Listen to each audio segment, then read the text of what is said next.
Hey everyone, Happy New Year, and we want to say Happy New Year and welcome to the very first Radiotopia Presents of 2024.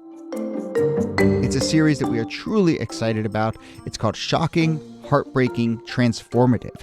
Now, this is from documentarian Jess Shane, who put out an open call on Craigslist and then worked with 4 strangers to explore the standard rules that documentarians and journalists use to tell their subject stories.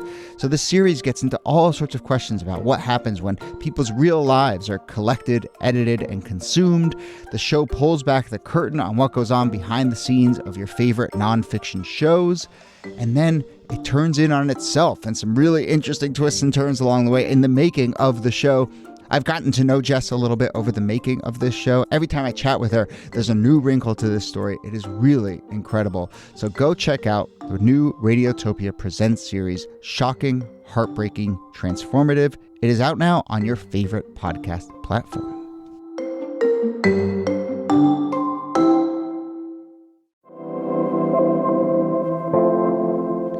Hello and welcome to This Day in Esoteric Political History from Radiotopia. My name is Jody Avirgan.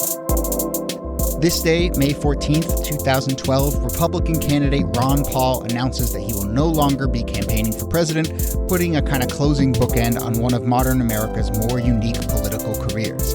Paul was a trained doctor and ideological libertarian. He criticized elements of the government that others considered essential, and his surprising success early in this decade kind of provided a taste of how the internet and libertarian rhetoric was going to upend our politics and still is today.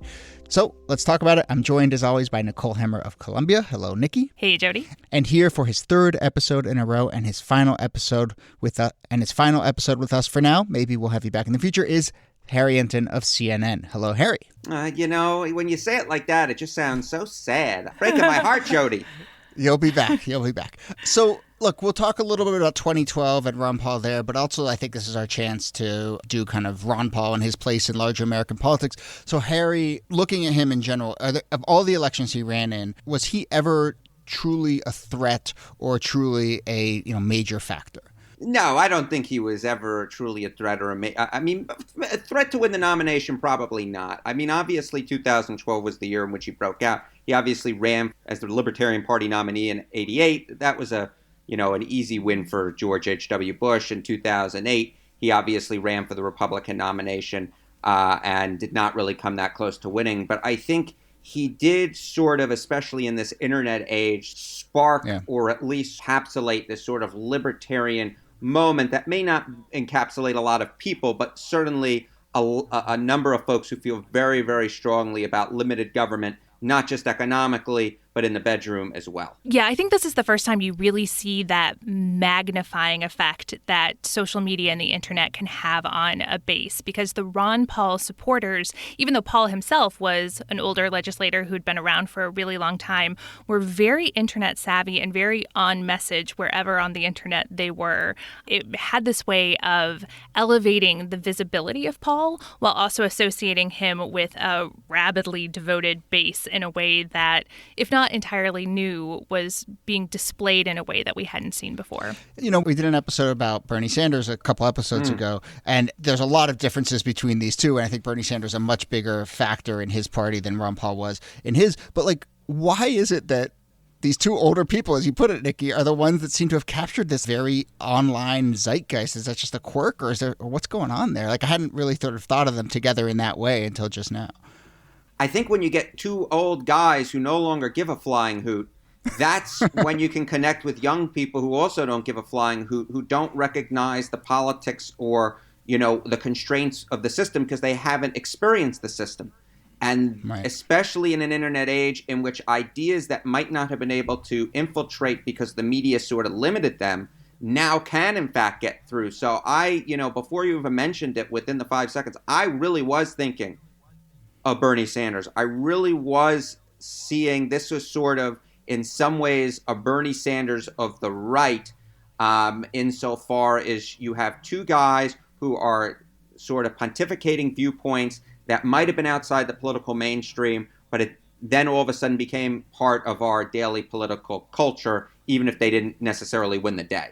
Yeah, and I guess another similarity is their ability to do immense fundraising through small donations. especially online.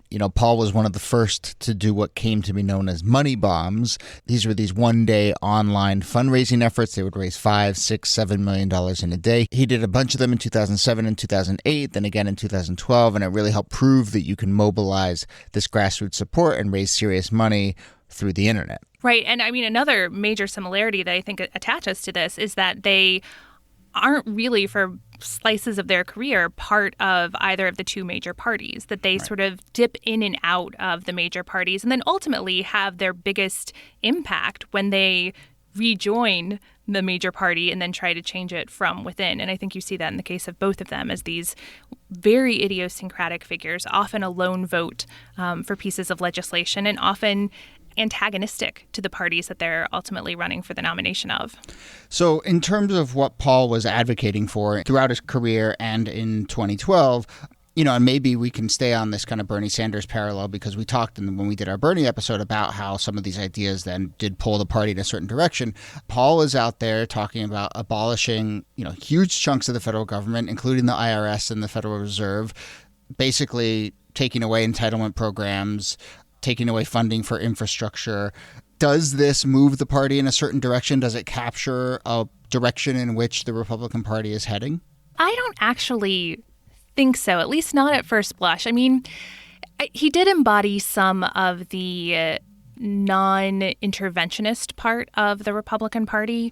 But a lot of the things that he's talking about, like abolishing the IRS, like abolishing various parts of the federal government, have been part of the Republican Party platform for quite some time. I think the other big idiosyncratic thing is probably the call for the abolition of the Fed. And while that becomes a popular slogan, I don't think it's really penetrated the party and changed the party in any real way. Paul's 2008 run sort of presaged the Tea Party rise a little bit in 2010 that helped Republicans gain back control of Congress.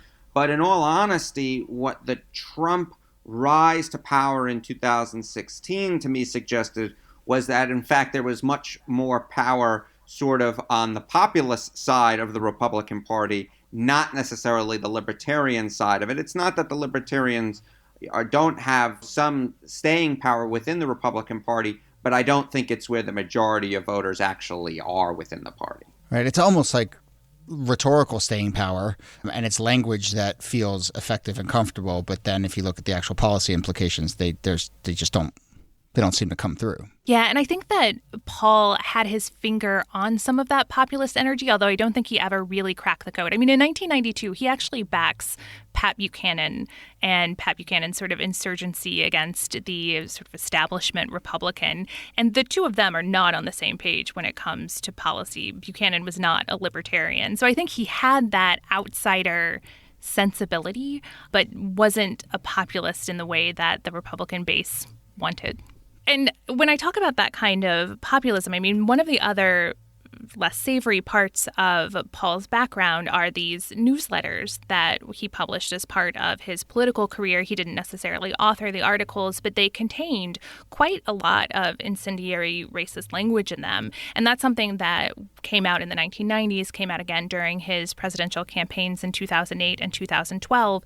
And if you look more closely at it, libertarians and the libertarian movement in the era that these newsletters came out in the 1970s and 1980s were making a strategic calculation that maybe they needed to appeal more to non-libertarians through what they saw as something that would appeal to a base of voters, and that included racism. And that connection between libertarianism and racist appeals is something that has been a real challenge for people like Paul, who, say, in 2008 had support from people like Richard Spencer and paleo-libertarians who would become more inflammatory and visible figures later on. One last thing I want to end on, Harry, is after 2012, I mean, Paul does okay and kind of does pretty well in some early primaries and sort of spooks the party infrastructure, I would say. And the Republicans restructure the way that they award delegates heading into 2016. So do you want to talk through a little bit about those changes? And then just in general, kind of it feels like this happens in both parties, that you kind of fight the last war and you change the rules because of something that happened, and then it's maybe comes back to haunt you in the subsequent election. What Paul was basically doing was going the way that especially that delegates were being allocated in caucuses with these multiple stages, at least as it used to be. We've seen that both parties, and the Republicans really did it first, was they basically tried to streamline it so that you couldn't have these rabid supporters basically overrunning what was the plurality or majority view heading into 2016, because essentially Paul was getting all these delegates and was sort of messing up Romney's path to the nomination, although obviously he eventually got there. But that actually very much helped Donald Trump going into 2016, because it was actually Ted Cruz who had all those rabid supporters in those caucuses, in those conventions. I remember in 2016 sort of following these caucuses and conventions and sort of being, wow, Ted Cruz is doing a lot better than he does in those primaries. And so he actually made those rules that the Republicans put in after 2012, fighting that last war, in fact, made Donald Trump's path to the nomination, I wouldn't say significantly, but certainly much easier than it would have been otherwise. Obviously, there's parallels to what Democrats have done, and every time, it seems like the last few elections, they get spooked. Bernie Sanders has spooked them the last couple of times, and they tweak the rules. Is that just inevitable that the only thing you're going to react to is the last one, or are parties ever going to kind of realize, I don't know exactly what my question is, but is it always going to be this way, that you tweak the rules and then you realize, it's whack-a-mole, some other idiosyncratic part of the rules pops up in the next one, and then you deal with that, and then you deal with that, and so on and so forth? The only thing that I'll say, I think no one, unless you're Miss Cleo, you can't necessarily tell the future. But actually for the Democrats going into 2020, when they significantly cut back on the number of caucuses, that time it actually worked for them, right? Joe Biden that's true. Very much benefited from that, and probably would have had a much more difficult time if there were the number of caucuses that there were in 2016, let alone 2008. But yeah, always fighting that last war is always very dangerous, because you're never quite sure what the contours are going to be of a primary versus a general election, where the contours are generally easier to predict. The only thing that I would add is, parties are very moribund institutions. It takes them a long time to change, and it makes it very difficult for them to predict what the consequences of those changes are going to be. Sometimes it works. A lot of times it leads to some very strange outcomes. Well said. Okay, well, that brings us to the end of this episode. Nikki, thank you as always. Thanks, Jody. And Harry Enten, this has been fun. A nice little 3-episode run here. Where can people find your work? You can find me on CNN.com. You can find me on Twitter at Forecaster Enten. And once we get back to a little shade of normal, you'll be able to find me on the CNN network as well on your television dial. You can guarantee here for us that there will be an election for you to cover. We just have to, so we're just taking a little bit of a pause. Exactly.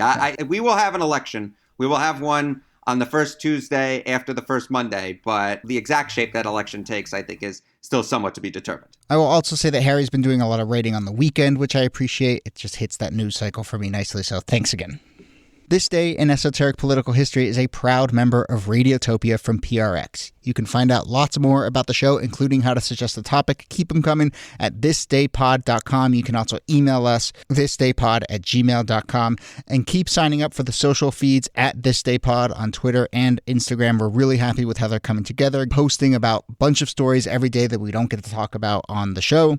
So check them out at thisdaypod. Our researcher and producer is Jacob Feldman. Next episode, Tuesday, we'll have a new guest, one of our favorite historians, Joanne Freeman. We'll be talking about the caning of Charles Sumner in the Senate chamber, which continues to resonate 160 years later. My name is Jody Avirgan. Thanks again for listening, and we'll see you soon.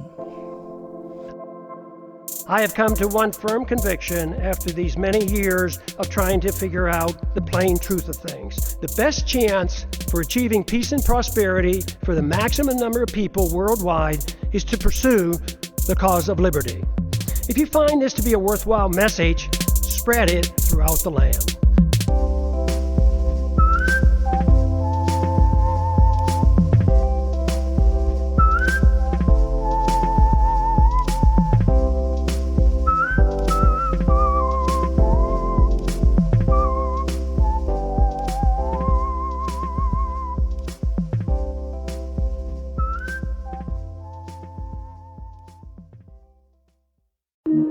Radiotopia.